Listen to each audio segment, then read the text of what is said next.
You're listening to the Archaeology Podcast Network.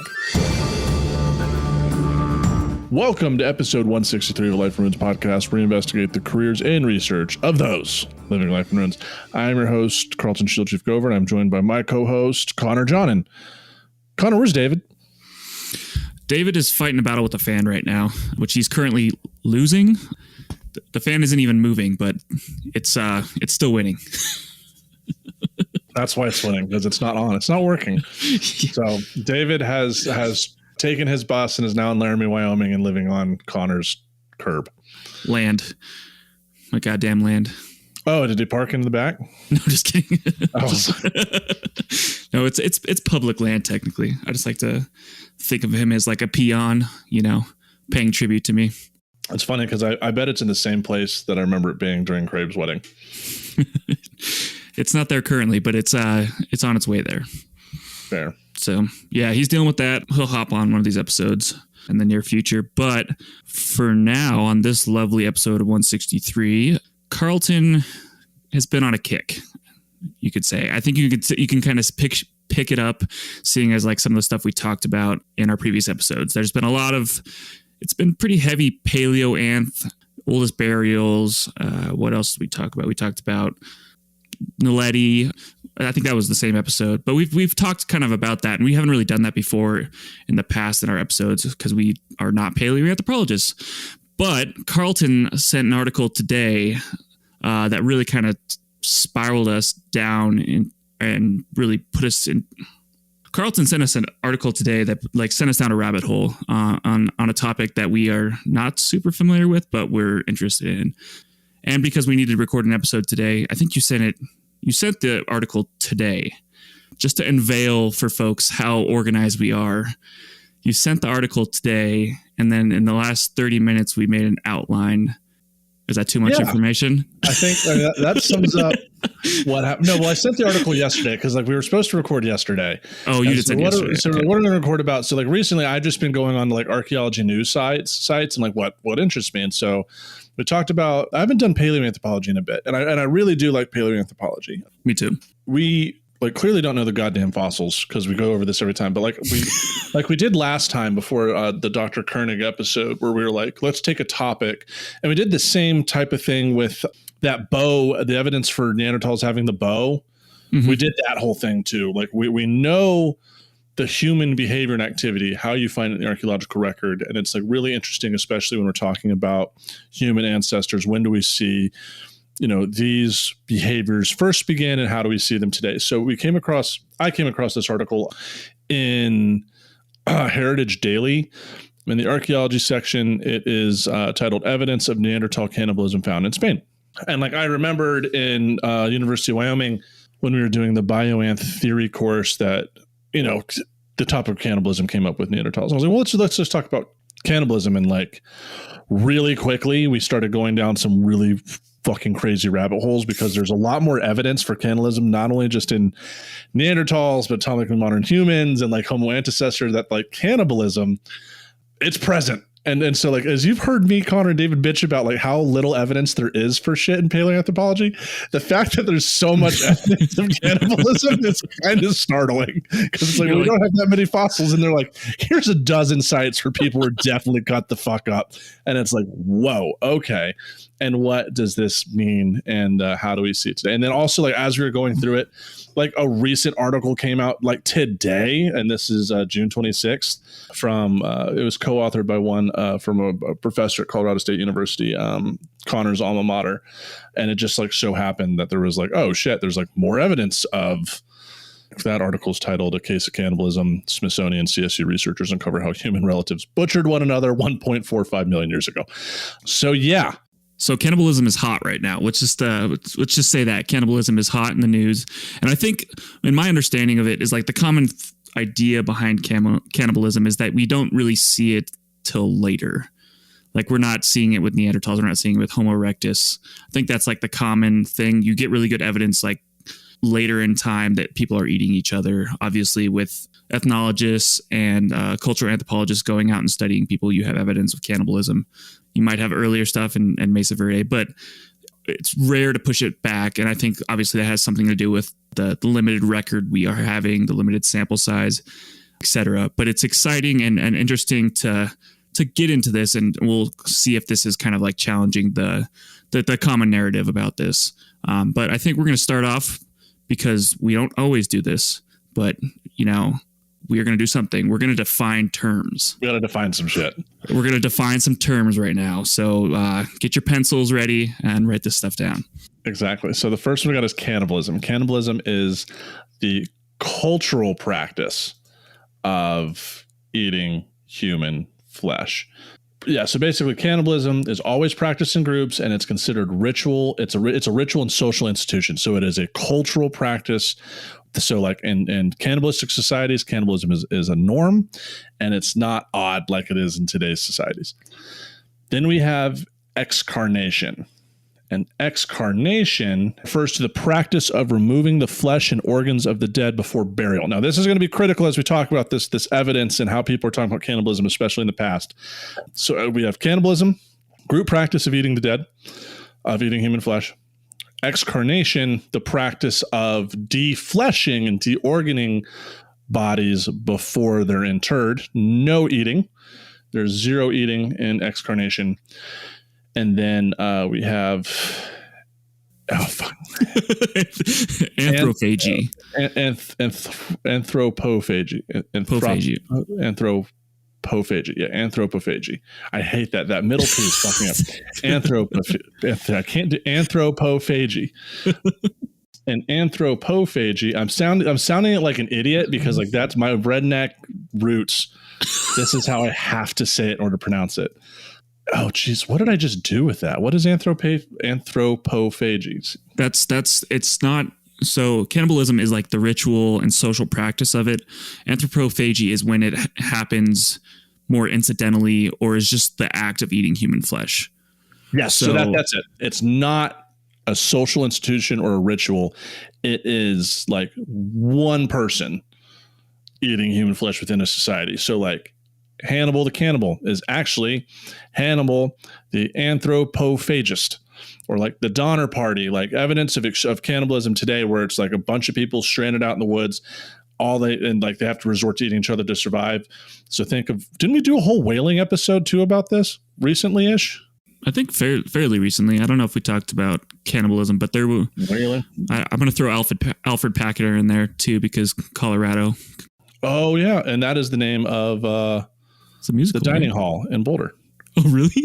Yeah. So actually, this is kind of funny. So there was when they redid the whole dining hall, they had a contest of what they should name it. And the South Park guys, who are CU Boulder alums, they're the ones that put Alfred Packer's name up. So it's the Alfred Packer Cafeteria.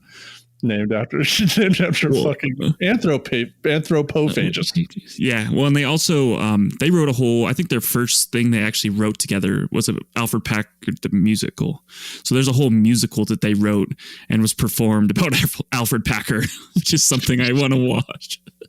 So this is important. So like we normally today when we talk about cannibals, we're actually talking about anthropophagists, because cannibals that is a group social activity. So like some of those groups that are in the Malaysian islands, I think that Rockefeller kid got eaten by cannibals. Oh yeah, for sure. Yeah. And I do want to throw two other terms in there. They're not going to be as important to what we're talking about today, but it's good to know. I guess we are a learning podcast or a teaching podcast. That's debatable sometimes, but we're a podcast. We're a podcast.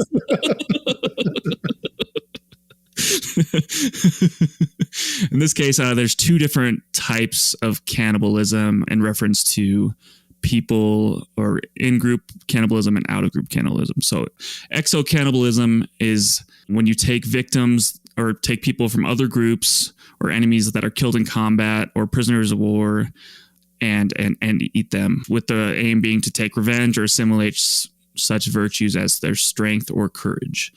So this is found in the Fiji Islands.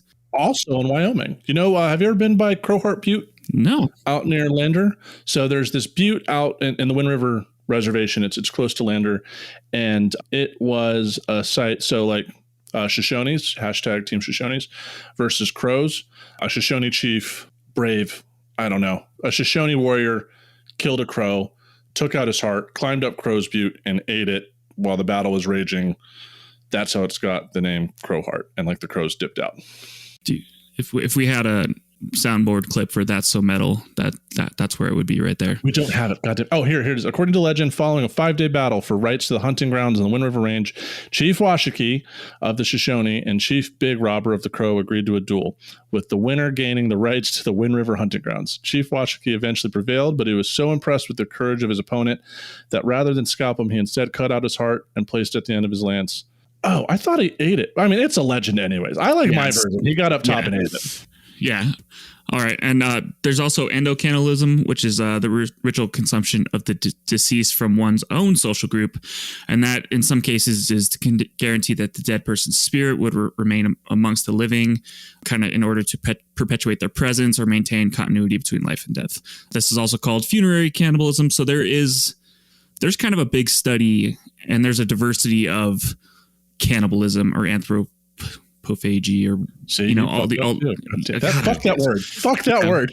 Can we just call it Alfred Packarding or Donnering? Whatever goddamn culture anthropologists came up with this word needs, like, you can't put a P in the middle of a word and then put a second P right after it and make it a PH too.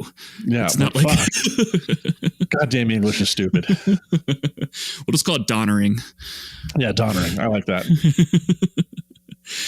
So that's kind of the definitions, and from there, and this Neanderthal that was found in the Spanish cave they found a Neanderthal juvenile skull, fragments of a collarbone, etc., and there were several cut marks, kind of indicating that they were processed by other Neanderthals or possibly eaten by their relatives. And this is something I think we can bring up now, or we can talk about later, but the evidence for cannibalism in the past usually is one thing and one thing only, and that's cut marks, right? Yeah.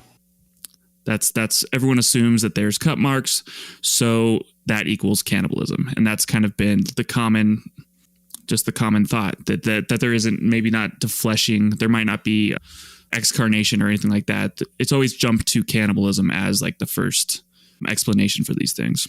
Absolutely. I mean, like, I think that's originally like those old school 20th century interpretations, but as we move to the 21st century, like, it's definitely got a little bit more complex. That's why I wanted to talk about that excarnation, is that there's plenty of human burial practices across the globe that come in a variety of ways. So either defleshing intentionally, or even like we talked about sky burials 2 episodes ago, that's excarnation.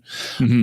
But when we see cut marks, this is where it can get pretty fun, because one thing that I really like about zooarchaeology is especially cut mark analysis, and how you can tell how intense people are harvesting flesh in species. So like bison, for example, you can tell by where the cut marks are on the bison bone to figure out what cuts of meat people are procuring. So just like, same if you go to a butcher at your local grocery store, you can see the cut marks, what pieces of meat they're eating. So you can actually tell, like, oh, how intensively are they butchering these animals to get meat? And we see, especially like in the archaic, they're really getting prime cuts of meat because there's so much more bison. They're running them off the cliffs. Whereas we get closer to time, especially during the reservation era, where bison are being systematically hunted by the United States government, or not even hunted, killed. Indigenous cultures across the Americas are like intensively trying to take as much meat and offal off of these animals for nutrients. And so when you look at, as Connor was mentioning, we see cut marks in hominids, and that's like, what the fuck? Like, why are they cutting up? And this is, which we talked about in 2 episodes ago. Like, we talked about like the first evidence of burial practices, right? Is like this, what we're saying with like Homo antecessor, or what's happening at Kubifora, is this actually like an earlier type of ritual practice regarding the dead, this defleshing, right? And that's where it gets fun. And that's like, cannibalism is such a hot and heavy topic, especially in today's society. That's why it gets all the heat it does, because that has so much weight to it. And like, for us in Western societies, cannibalism is a fucking no-no. We don't do that. Like, that is an extraordinarily taboo. You know, I guess, like, since cannibalism isn't, it's not necessarily taboo because it's not a practice, but definitely fucking Donnering. Yeah, Donnering. That's fucking taboo. Like, sometimes it happens. Like with whalers, it was actually that I mentioned earlier. I went on a whole podcast thing about Moby Dick. That's where this is all coming from. The story it's based off of. It was actually common for whalers, especially ones that were lost at sea. Like, it was just kind of like, oh yeah, no, you had to do what you do to survive. Like, the captain that was the based Moby Dick off of, like, when they found him, he had killed his nephew. And when they found him, like, in the fetal position in a boat, like sucking on the metatarsals, like sucking on his finger bones for marrow. And they were trying to get him off the boat, and he was trying to protect his nephew's bones that he was eating on. And they're like, oh yeah, shit happens. They've been lost at sea for like 6 months. Like, it was a, yeah. What else do you do? It's like, but if it's cultural practice of whalers, then I guess it's cannibalism. So now we're getting fun vocab words. I guess cannibalism was fine if you were like, there was nothing else left. Yeah. Yeah. And was that the Essex? Is that the Essex? Yeah. In the Heart of the Sea is a great book on that kind of details that. And they have the movie, which is kind of okay. I think that's good. But yeah. I mean, that's something super interesting, is that in certain cases, it's like excused. It's given. Okay. That's like shit happens.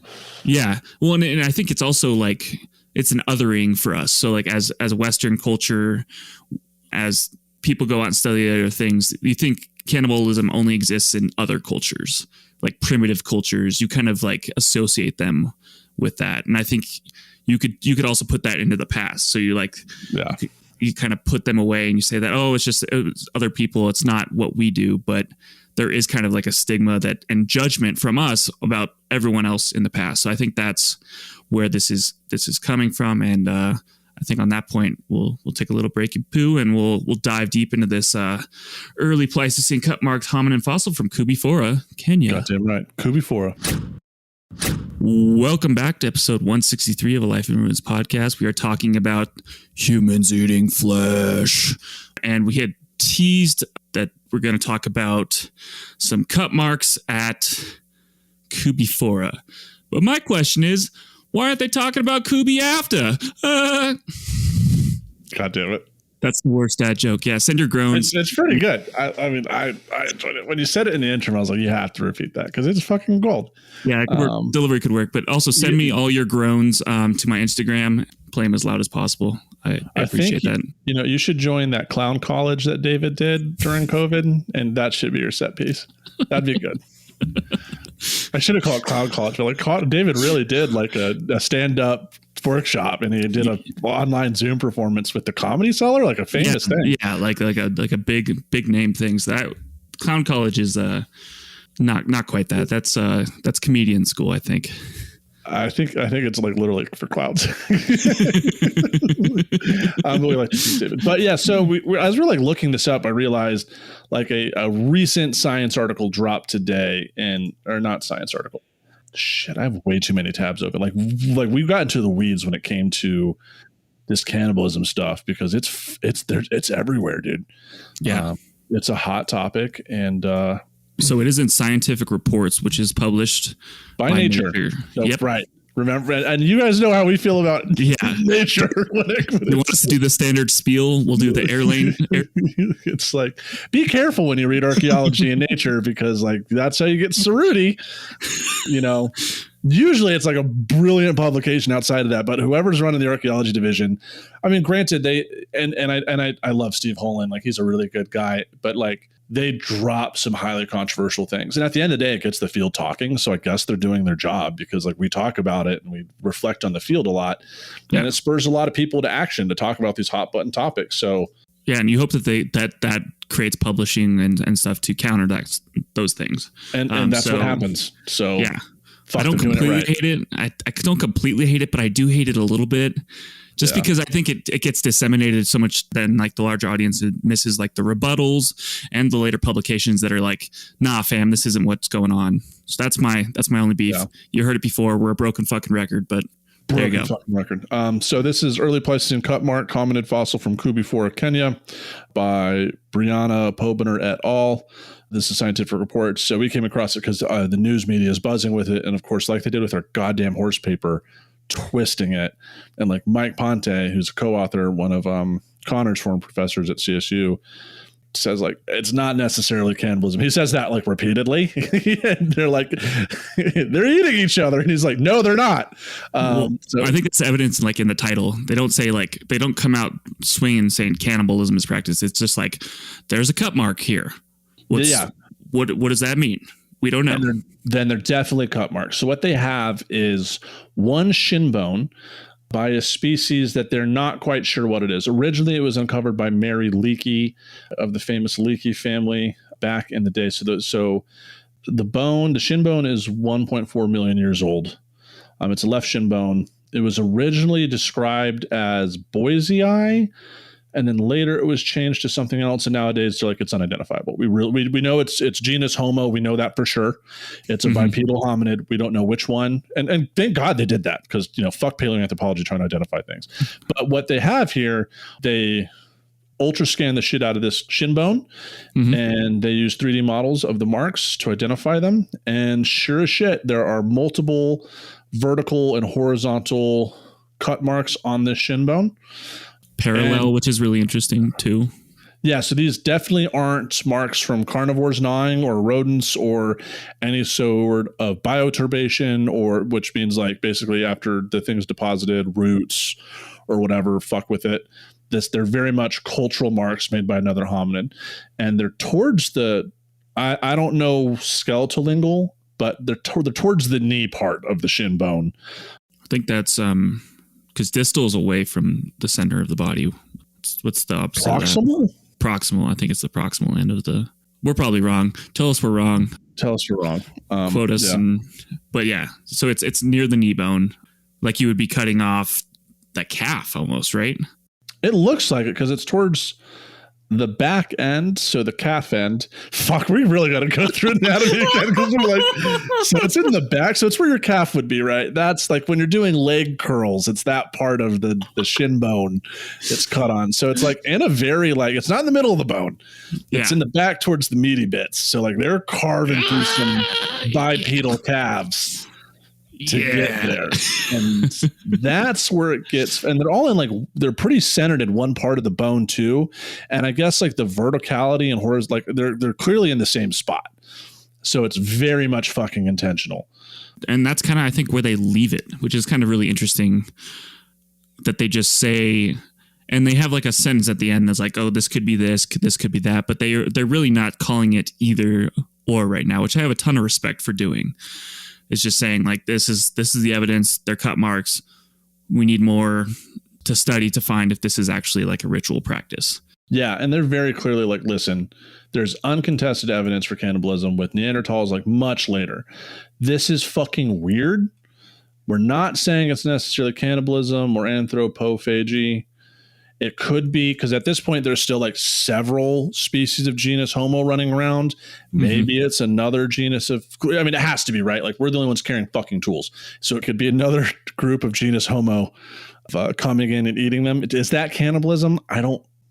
Yes, fuck. Now we're getting back in the goddamn paleo. Like, maybe is that so cannibalism then? I guess that's the but I guess that the assumption with that is that they're all humans and they're all of the same species.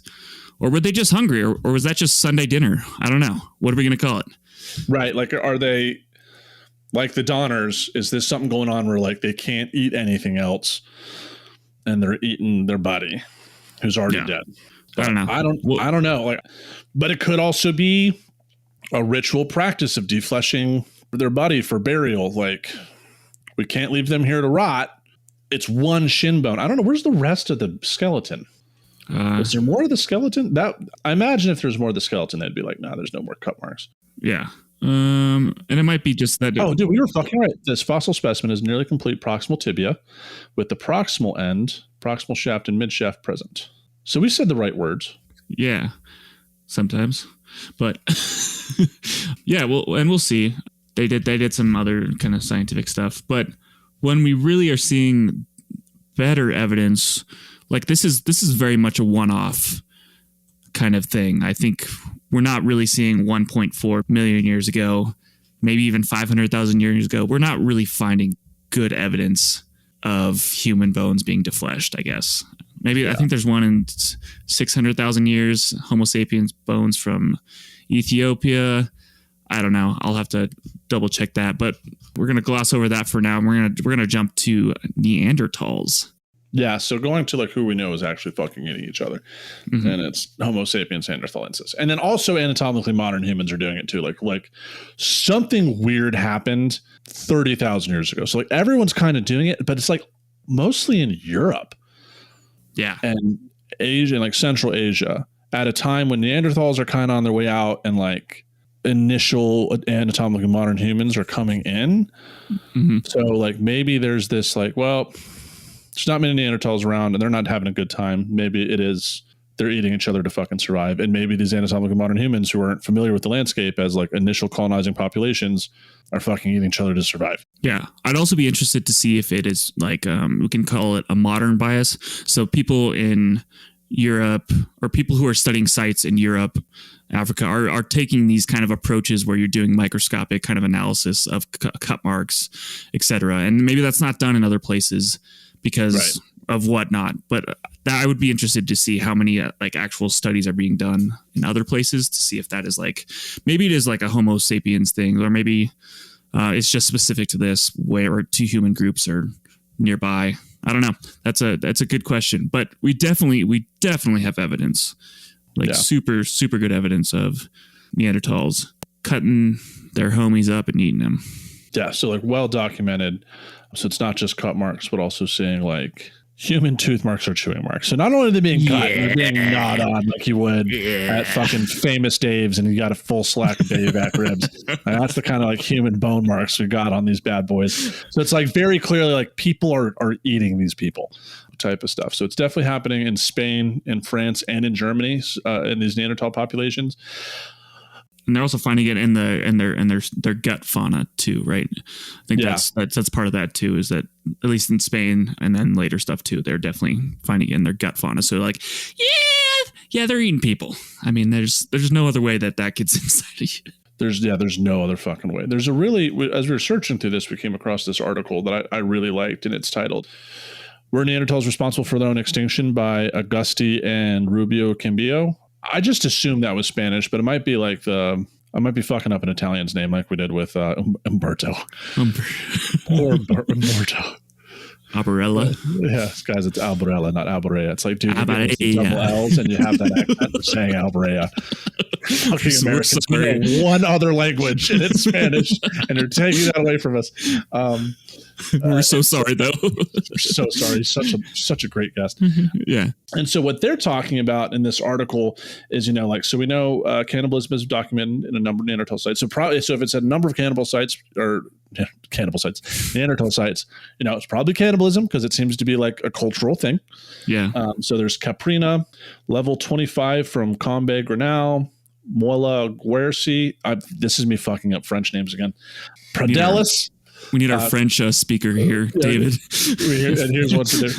Cueva del Boqueta de Zafaria, LC Drone. A couple of these places.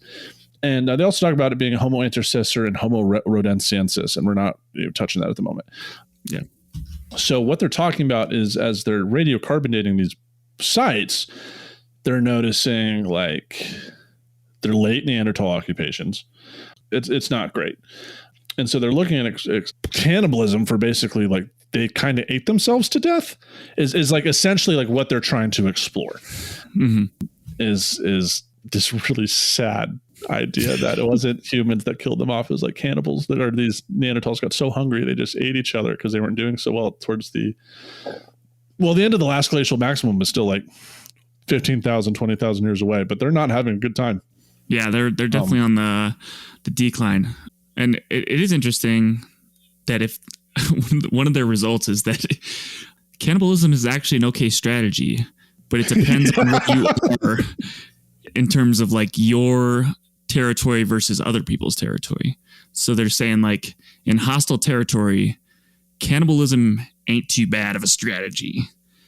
So it allows a group to increase its resources and protects the zone from incoming groups.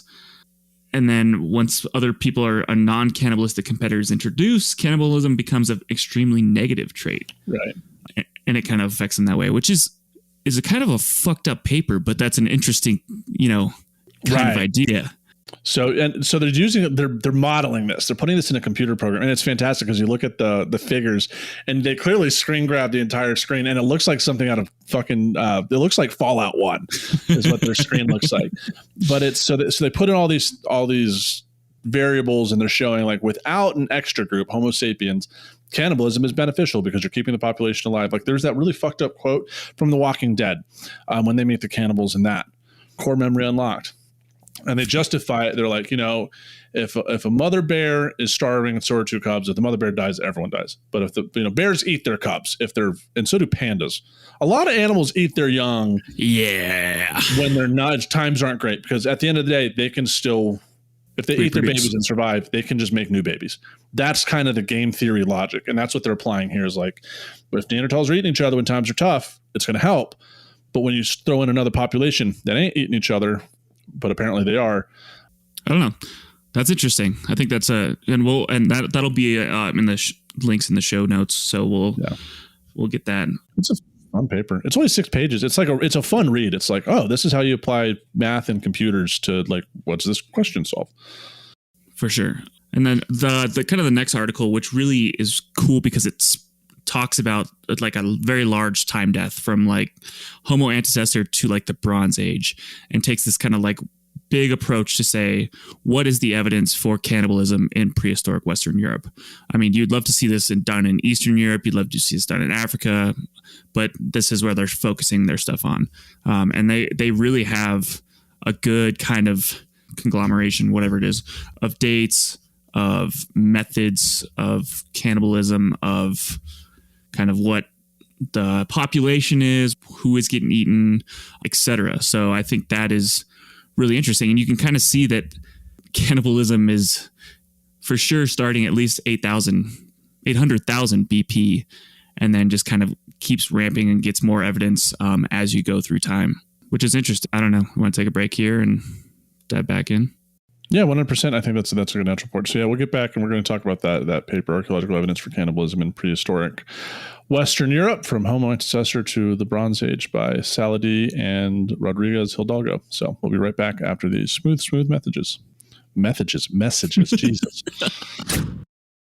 And welcome back to episode 163. So getting to this article, they document evidence of like legit cannibalism in Western Europe. So Spain, Portugal, France, basically the big players in World War II, minus the Soviets.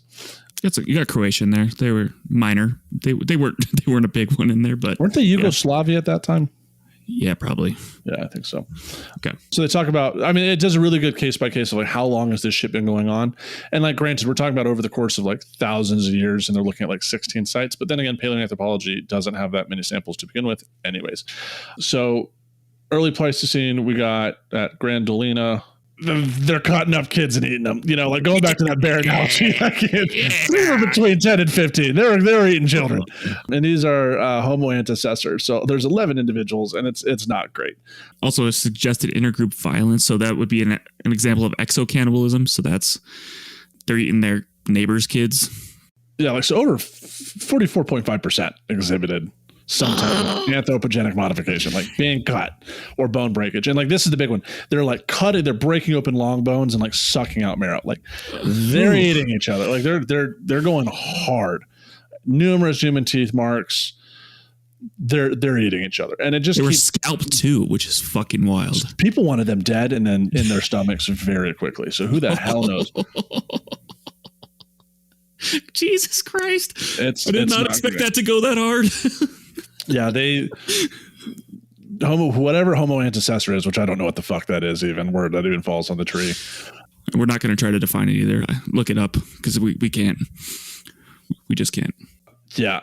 So Homo antecessor in a couple sites across like France and Spain, they're eating each other. And then we're moving to like Neanderthals really quickly. So there's evidence of cannibalism dating from approximately 130 to 40,000 KY. So yeah, I forget everything I said in the first 2 segments. I got a topic rather late. It's like apparently they were always fucking doing this. I was absolutely wrong. And the clearest example of cannibalism is found at Moula-Guercy, France, Cueva del Cedrone. Krapina comes in there too. In Croatia. And that one has controversy. And it's documented a number of other places. At these sites, human remains are scarce, and some bones show cut marks and green fractures. Basically, a green fracture is you're breaking them when they're fresh. So like they're trying to extract bone marrow. That's what that evidence is. But it gets weird. It's like one of those things where is this linked to a funerary practice? That's where like this whole thing kind of keeps coming back to play. It's like without us watching them eat each other, or with the evidence of like the DNA and like the fecal matter that shows like no, there's human proteins other than the digestive tract. Like there's human flesh in that shit, literally. Yeah. It's like what are we seeing here? Because like we can't, affirmatively say like this isn't a burial practice of some sort. Yeah. Well, I think it's interesting at the Mulagursi stuff. They're treating the hominin and deer carcasses the same way. Yeah. That's fucking wild to me. Exactly. Yeah. Like, I mean, I guess if you're understanding of like human and like you're not thinking about it as cannibalism, you're just thinking about it as another food to eat in this area, that you're butchering them the same. Which is really interesting because that means it doesn't really signal any distinction between other folks and animals. And animals, yeah, exactly. It's like, oh, they're doing the exact same thing that they're doing to their prey species. Like, yikes! Fuck, that's probably cannibalism. Yeah. Like, oh, they're butchering that long pig. That's what they're doing. Yeah. What was it called when they put it in the stew? Wasn't there like a? Oh my God, I'll have to figure it out. But yeah, I mean, they're called long pig. I mean, in general, okay. In general, I think in Pirates of the Caribbean, like when they're talking about it, I think we talked about this on the show before. They call it long pork, and if you're listening, it's like, this is a second movie, and they're talking to some guy, and it's like, oh, I saw that ship at this island. They have the best long pork he's ever eaten, and like the guy's like, okay, yeah, he's like saying there's fucking cannibals there, but like if you don't know that term, it's just like, oh, he's eating a kind of like pork jerky, cool. Like, no, I've read this really fucked up creepypasta about going to hell and Guy Fieri's there and he's having to eat long pork and you turn down and he's like taking cuts off your legs and feeding it to you. Anyway, that's how I learned. It'll be in the show notes. How do you like that long pig? And then we start. So yeah, that's fascinating. They're treating their relatives or friends or whoever like they are deer. Like it's the exact process, and that's what you'd be doing if you were eating your relatives. You know what you're doing. There's there's a couple ways to skin a cat, but like there's only those couple ways to skin a cat. Same for people. Like there's only so much you can do. Like if you're trying to be, there's so many ways to skin a human is the name of this. Yeah, only so many ways to skin a human. That's a great episode. That's a great episode. But moving on, we do see it also in anatomically modern humans in the Upper Paleolithic, also into the Bronze Age. They estimated that 40% of French Magdalenian remains showed signs of butchery, and only 5% were found in intentional burials. So that's like scavenging, right? Yeah. You're not putting them in there, or you're not defleshing them, putting them in there and burying them. You're scavenging, or I guess not burying them. I mean, I guess that gets into the weeds again. Same sort of thing.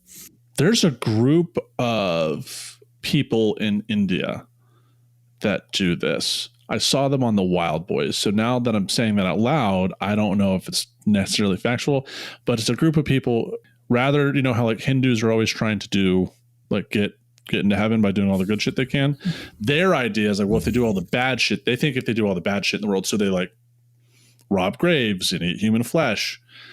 They practice this. One of them tried to eat Wee Man like on television. It was fucking hilarious. So they're just like they're trying to get all the sins out of them quick, and then they'll just live pure lives later in heaven or whatever that is. So. Yeah. Yes, the Angori, a small group of ascetic Shaiva sadhus. They engage in post-mortem rituals. They often dwell in carnal grounds, smear cremation ashes on their bodies, and use bones from human corpses for crafts and kapalas and jewelry. So yeah, they're legit. They do this. Yeah, and this is we're gonna actually change the name of this podcast to How to Pronounce Everything, because we are just so good. So good about this. But I practice it. And then also, I don't mean to go on a rant, but and talks about modern day cannibalism as we researched this. A couple years ago, when I was in my introduction to archaeology class, we were talked about how there was this like human meat made out of It's like fake human meat. And it was made out of plant-based proteins. And I don't know how they got the texture and taste right. I've never eaten human, so I don't know. And I've always been bummed. Like, that'd be kind of cool to try. But recently, last year, as part of a Halloween promo in 2022, a group out of Sweden came up with this. This is from their commercial. At home, we turn plants into any mouth-watering meat you can imagine. This Halloween, we bring you the scariest plant-based food ever. Plant-based human meat. So be scared, but relax, because it's plant-based. The human meat plant-based burger. Do you dare to taste it?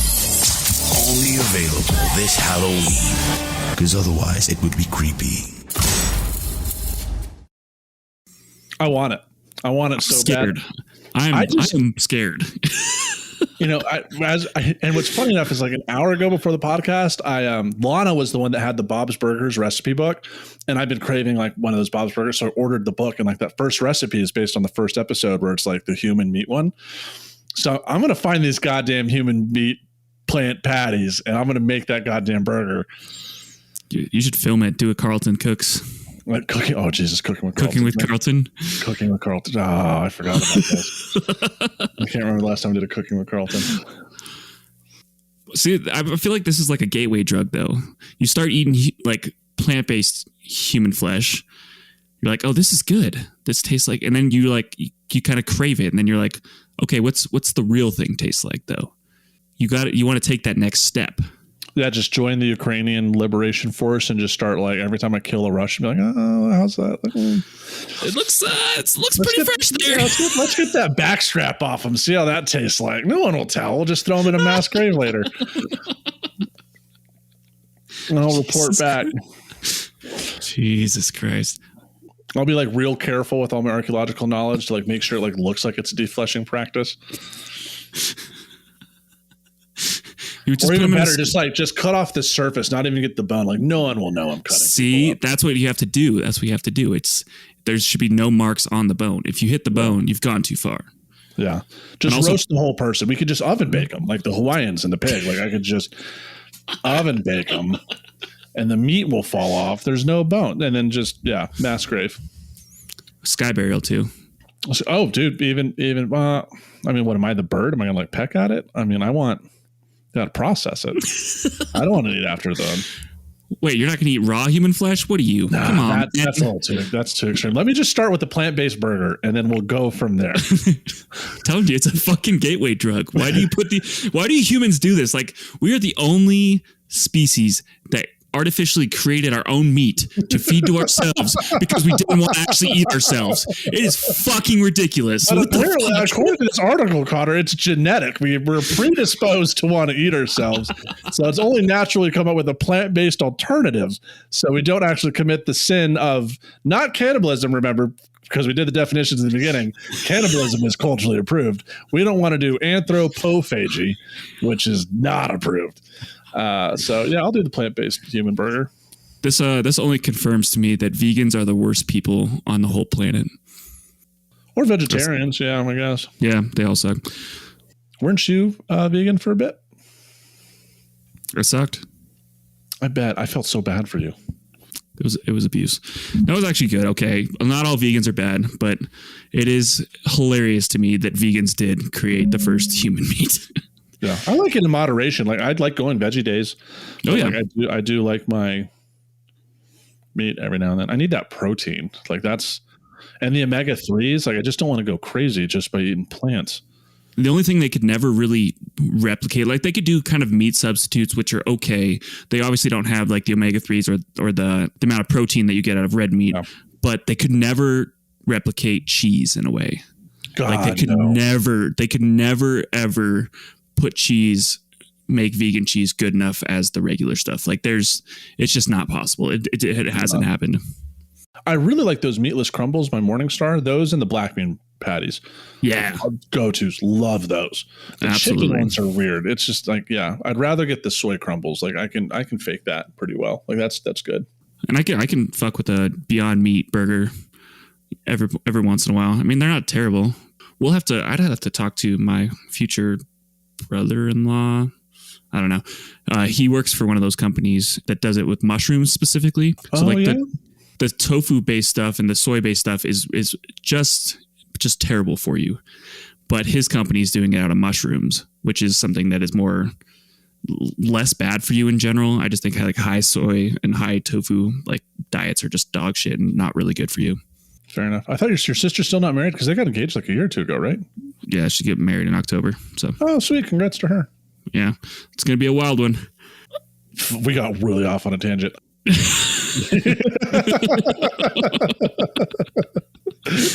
kind of love these like third segments of these episodes. Just like the rabbit hole that we go down is like something ridiculous. I like it for the third segment, but like because when you guys try to have me listen to History Hyenas, this was like 2 minutes in. You know, they were always off topic. They're like Genghis Khan was wild. They're like, it was wild that fucking sandwich I had down the corner and it's like fucking gone. And I was like, what the fuck is this show? Like Genghis Khan was wild. It's like, all right. But anyways, but we leave it for the third segment where we go off on random tangents about soy products. Yeah, I think we can end our discussion there. Do look up these articles that we're going to drop in the show notes. If you have questions about cannibalism, ask Carlton because he might be one soon.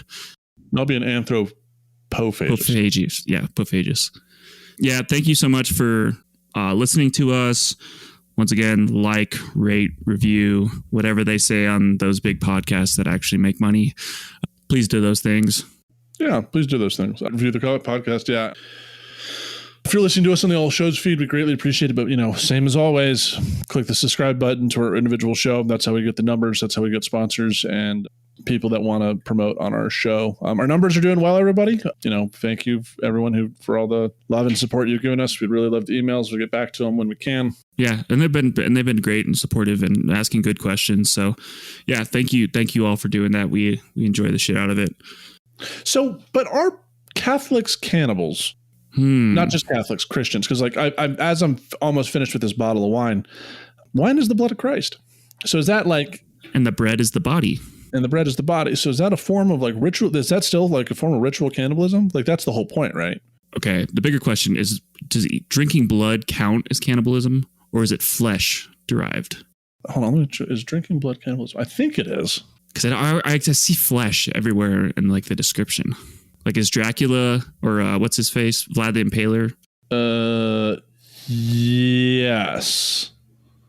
Well, hold on. People are upset about this. Drinking your own blood is considered cannibalism. But then if you drink someone's urine, is that cannibal? No, that's a waste product. Well, blood could be a waste product too. Oh, look at this. It's communion cannibalism.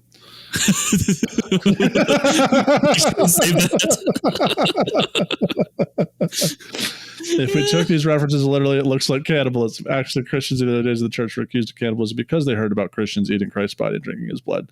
But it wasn't legal at that time, not until Constantine. But they says that the doctor in theology says it's not cannibalism. It's being properly connected to Christ. I don't know. You're eating the dude. You're still out on that. You're still out. Yeah, all the good stuff. Rate and review the podcast. Really appreciate the ratings and what you guys think of the show. Yeah, let us know if there's other topics. We got one lined up. Someone was curious. Send us topics and not necessarily people. We're kind of getting away from the interview thing, to be honest. It's gotten kind of things have changed. Like we're not all like grad students anymore. Like we've tried. There's some people I want to interview, and like you're a professor now. It's like the dynamic's changing. Everybody. Yeah. So give us topics so we can bring people on rather than these strict interviews. Yeah, I'm not saying we're canceling those interviews, but we're just going to do them less often. More probably people we are closer to. It works better that way. Yeah, and that's all you guys asked. You guys told us to stop doing those so much anyways. We're still going to do them. Yeah. Sweet, and we're out.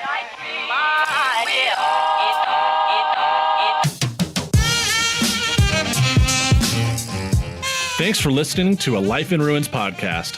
You can follow us on Instagram and Facebook at A Life in Ruins Podcast, and you can also email us at alifeinruinspodcast@gmail.com.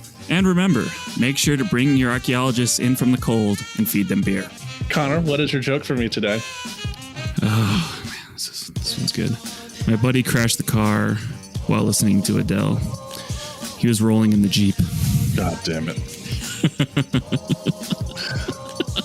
God damn it.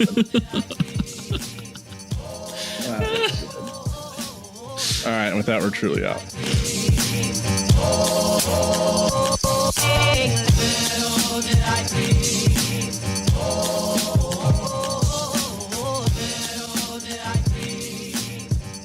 This episode was produced by Chris Webster from his RV traveling the United States, Tristan Boyle in Scotland, DigTech LLC, Culturo Media, and the Archaeology Podcast Network, and was edited by Chris Webster. This has been a presentation of the Archaeology Podcast Network. Visit us on the web for show notes and other podcasts at www.archpodnet.com. Contact us at chris@archaeologypodcastnetwork.com.